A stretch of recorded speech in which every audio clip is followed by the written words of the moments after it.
Hello everyone, this is Matt from e-cigadvanced.com, and today we're going to look at the stainless steel V-tube from ApolloE-cigs.com. The stainless steel V-tube is similar to the standard V-tube, which is a lava tube variant. The actual chip and internals, the board and everything is the exact same as the original V-tube or lava tube.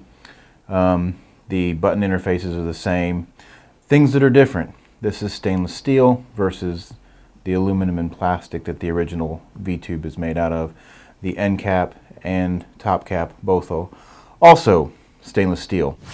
Another big difference is the end cap of, or the top cap of this device is actually a recessed ego connection, which allows you to fit different ego type cartomizers and things on this device without an adapter, which is pretty cool. So we're going to take a look at that right now. I have some ego things here.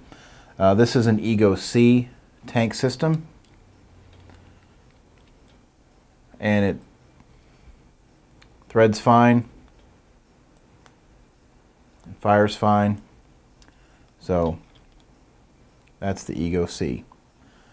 This is an e-T, again, sits on there and fires just fine. I have an Axton Hughes MK2 cartomizer, also an ego threaded device, and it sits in fine. It works and fires just fine. Here I have a Smoke-Tech Ego Mega Dual Coil cartomizer. Again, ego threaded, fits on there fine.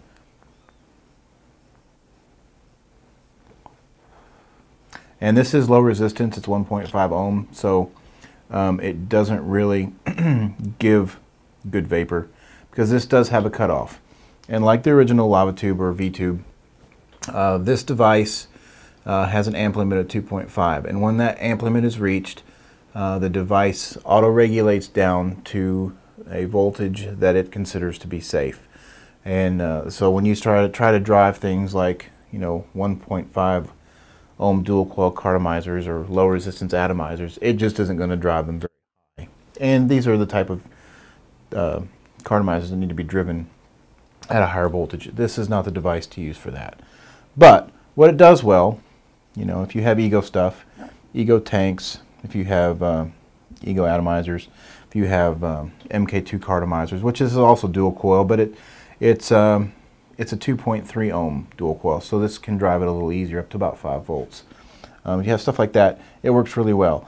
Or if you just want to use a standard cartomizer, and you have an ego cone, this is a stainless ego cone, so it matches the device really nice. This is a Bogue low resistance XXL cartomizer, and gives it a nice look.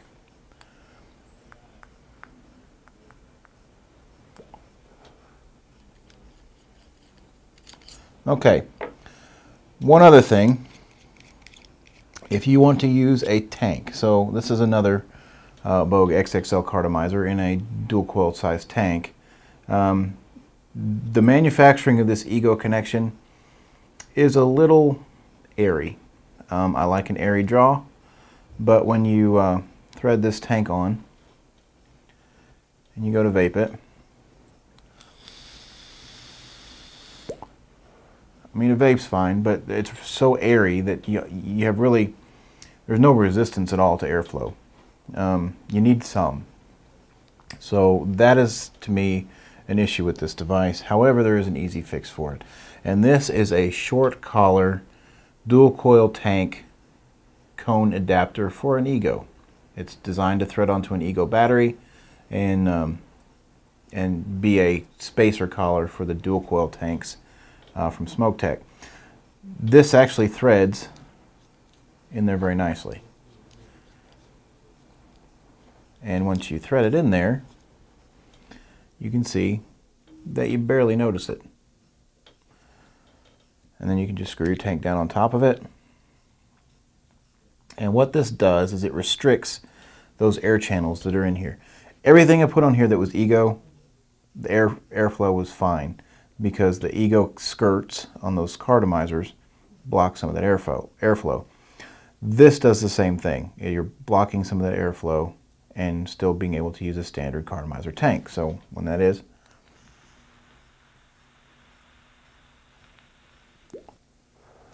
and now I have a proper draw. So that is a cheap, easy fix. They're like $2.50. You can get them at various vendors. This device takes an 18650 battery. Batteries that I like are the AWIMR 18650 2000 mAh batteries, and that's what's in this now, and it fits just fine. The kit that you purchase from Apollo comes with one IMR 18650. It's not labeled with a name or anything. Current cost of this device right now from Apollo is $119.95 for the stainless steel kit. It is cheaper if you get the chrome plated, and of course cheaper yet if you still get the old style. So if you like stainless steel, you like heavy, you like an Ego fitting, and you like the lava tube, this is a good one. I'm going to show you a close-up of the Ego fitting, and you'll see that in here is a floating pin, and that floating pin allows you to pretty much put any kind of cartomizer or atomizer on there. And you'll notice that sometimes the center post of these, sometimes they're inside a little farther, sometimes they stick out a little bit, and sometimes some devices just won't fire them. So this pin is small and narrow, and it does float in there, and that allows you to fit most anything on it and it will fire. So I want to show you that this is, again, this is the recessed Ego connection, and here is the short collar adapter and just how it sits in there.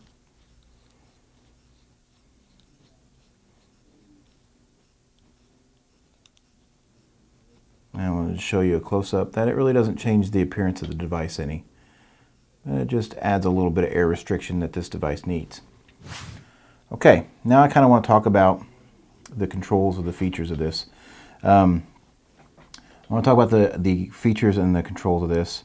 As you can see probably from this, it's very much a fingerprint magnet. It's very shiny, and like all things shiny, it does attract fingerprints. Just can't be helped. You'll notice, like the lava tube, you have 3 buttons here. The red button is your power on, power off. Hold it 3 seconds, turns it on, turns it off. You have a minus button, which decreases the voltage in 0.1 increments, and you have a positive button that increases the voltage in 0.1 increments.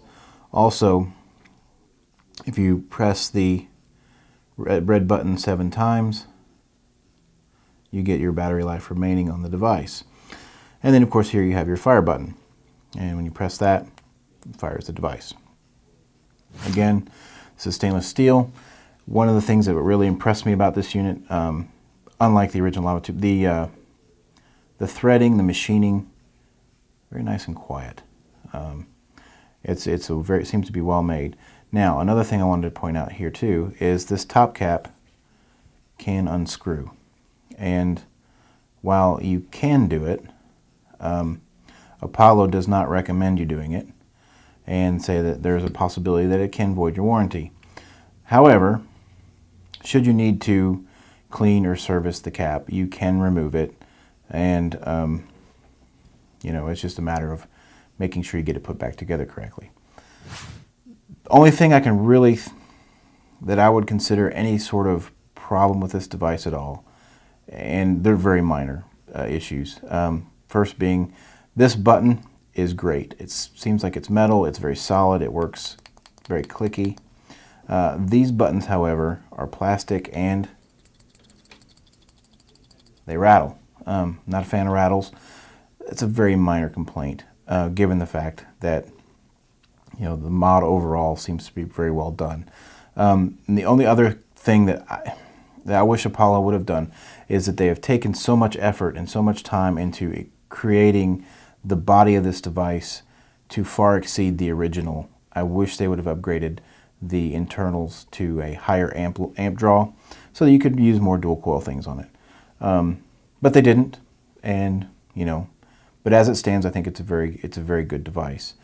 The rumor going now is that Apollo is planning on dropping the price of these soon. I'm not sure what that's going to be just yet, so keep your eye out for that. I know this was a pre-order. I did wait 2 months for this, and I did get it at a significant discount because of that. But the current kits are en route to them, so they're up on the website. So that's the stainless steel V-tube from Apollo.